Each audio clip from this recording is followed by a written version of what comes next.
What's up YouTube? My name is Chad. This is the Wisco Boater channel. Today I'm going to do a video not on the actual boat itself, this boat, or on Thirsty Whale. I'm actually going to focus on trailer lights. And the trailer that came with this boat is an old 1958-59 Teeny.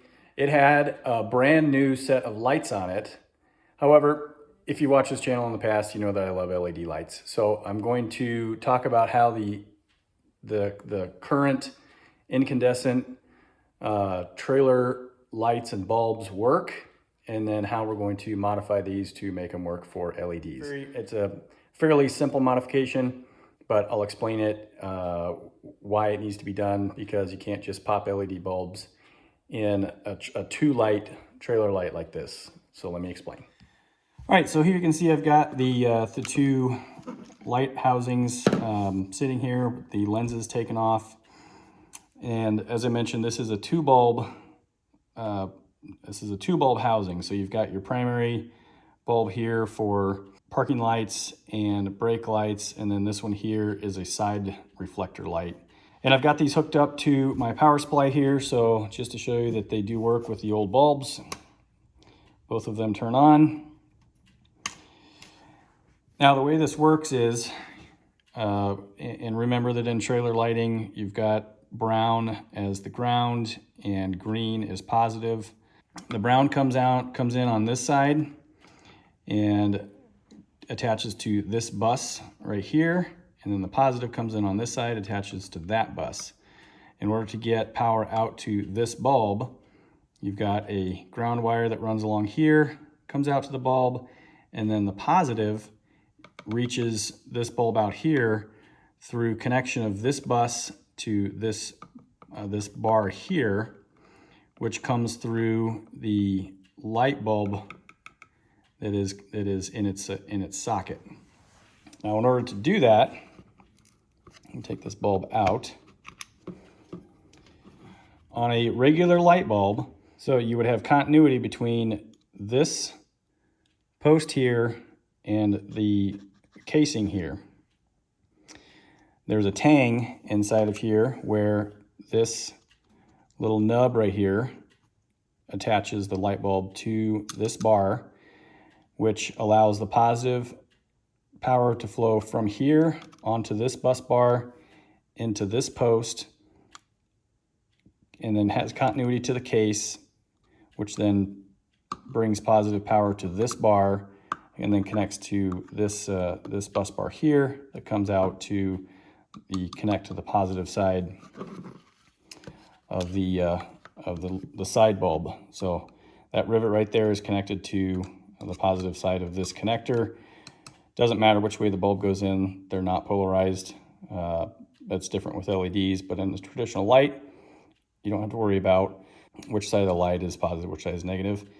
On these style bulbs, this one is polarized. It only goes in one way because you can see the little ears here are different.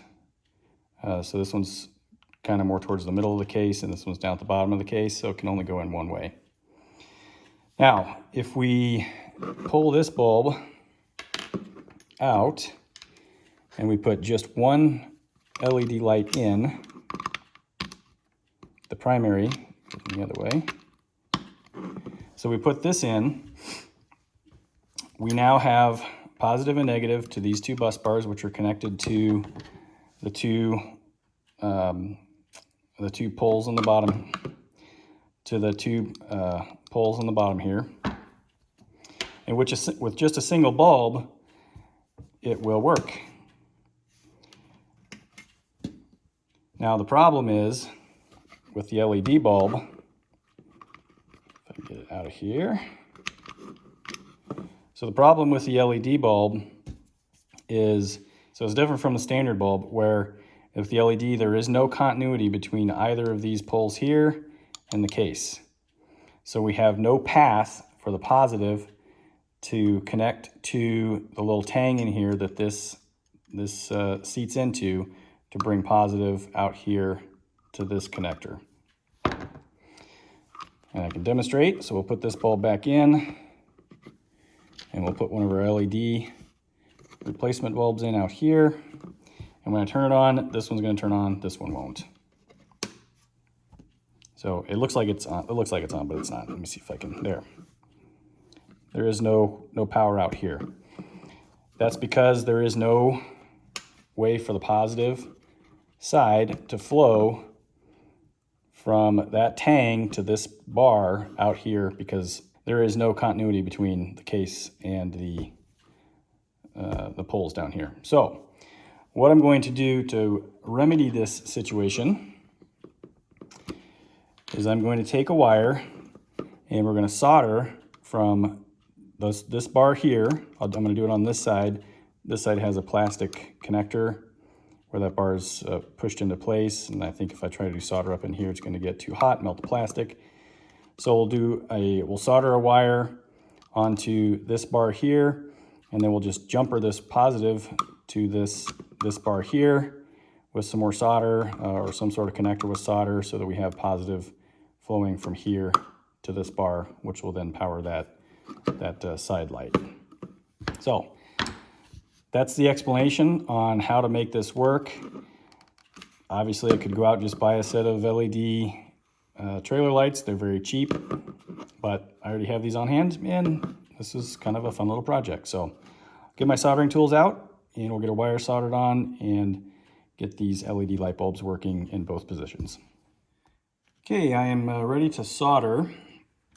So what I've done here is created a little pigtail here. So I've got one end of the wire stripped. We're going to solder that down here. And then on the other end, I took a small fast-on terminal and just split it so that I can connect it onto that bar right there. I'm going to start out by using, I use a butane soldering iron here. I'm going to start out by using this tip. It's got a lot of flat surface where I think I can get some decent heat generated in order to get the solder to melt onto these surfaces. Let's see if we can get some parts soldered together. All right, so I've got the wire wrapped around that terminal there. So that is going to hold that in place, and we'll get the soldering iron started up here, and hopefully we'll get some solder melted in there.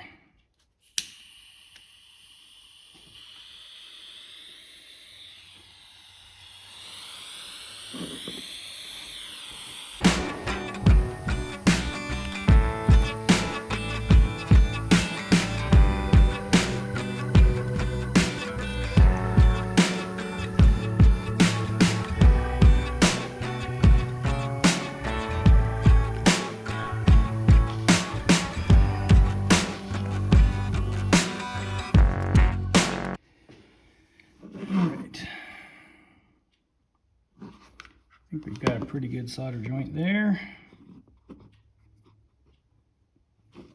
Appears to be nice and solid. That's probably the harder one, just because access down inside the housing there isn't great. So then we'll take the other piece here and we'll just clip it.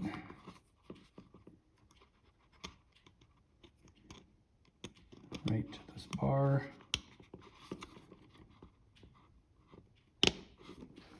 Just like that. And now we'll put a little dab of solder on those two pieces.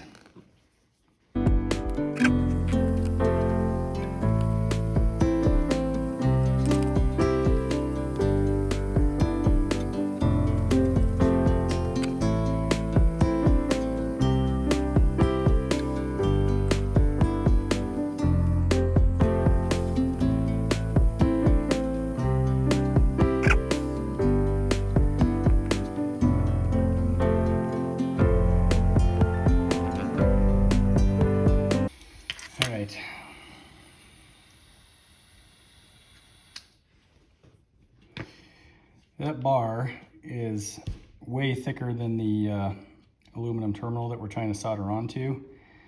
So I think I'm going to switch over to a torch and try not to melt the plastic. And we'll see if we can get that to flow a little bit better. Okay, let's try this again with a torch.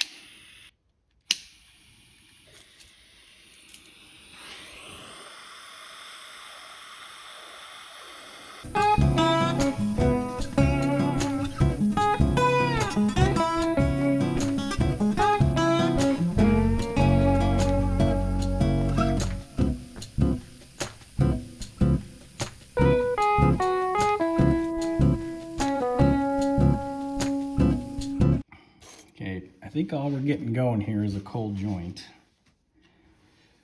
See, the insulation is starting to melt.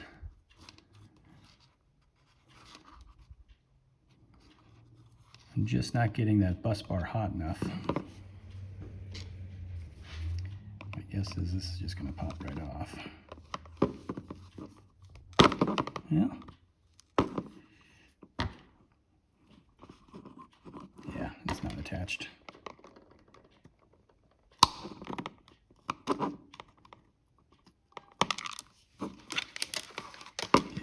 Piece of solder out of there.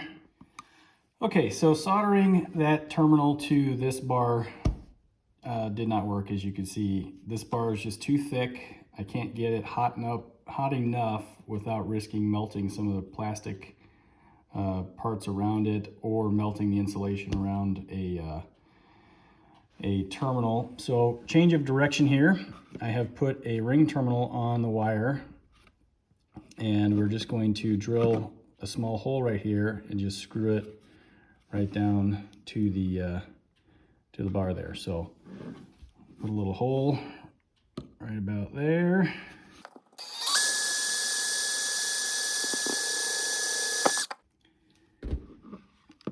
And punch through a little bit hard there, but see if we can get that. Okay, no damage to the strip below. And then we're just going to take a tiny little screw. Now, I thought I could get it started by hand, but it's not going to happen.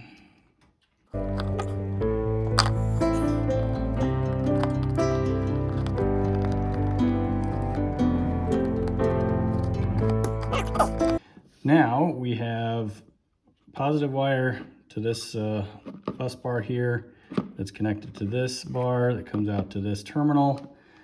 So let me put our wires into the power supply.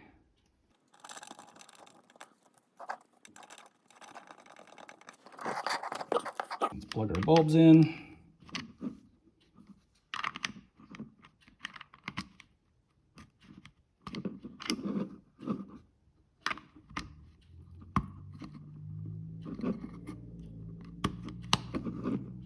Okay. All right, we'll turn our power supply on, and we have both lights working. So yeah, that looks good. I'll get both lights, the lenses put back on, and then we'll show both of them finished up, turned on.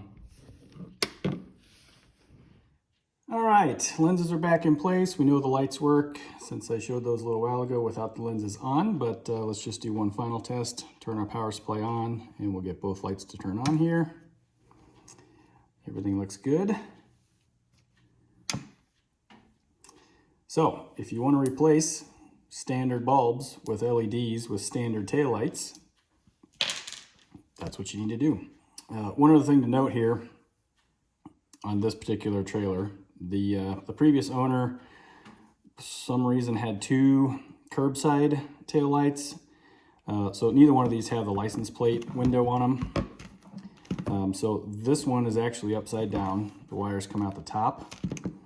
This one, the wires come out the bottom because they're both curbside lights. So one thing I always do with lights like this is just drill an extra hole. And earlier in this video, I mentioned that I was going to use these lights because I had them on hand, even though new submersible LED lights are available cheaply. I did decide during this project that I am going to go ahead and buy some submersible LED lights. The fact that these are not for sure submersible lights, I don't think they are, because that's open.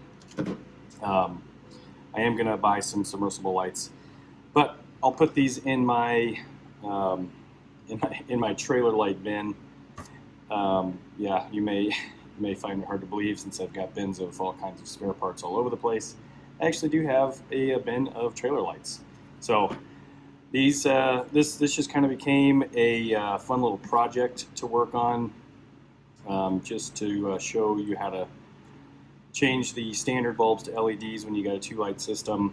and now I have an extra set of tail lights for a regular trailer, utility trailer, something along those lines. So I will be putting submersible LED lights back on the trailer. These will go in the parts bin and will get used at some point down the road. So, thanks for watching this episode of the Wisco Boater channel. This method of changing standard trailer lights with standard bulbs to LEDs pertains to any two bulb system where you're wanting to replace LEDs. So, if you're like me and you like LEDs over standard bulbs, this is the way to do it. So this is an easy project. If you happen to have LED light bulbs on hand like I do, I've got a ton of different styles of LED lights. One of those random Amazon shopping nights where I was like, oh, I need a bunch of LED lights. So I bought a bunch of bulbs. I've got all styles that come in handy for various projects. So if you have them on hand, you want to do this, easy enough to do. Hope you enjoyed this episode. Hit that subscribe button, hit the like button, send me some comments. And if you want to be notified when I post new videos like this one, hit that notification bell. We'll see you next time on the Wisco Boater channel. Happy boating, everybody.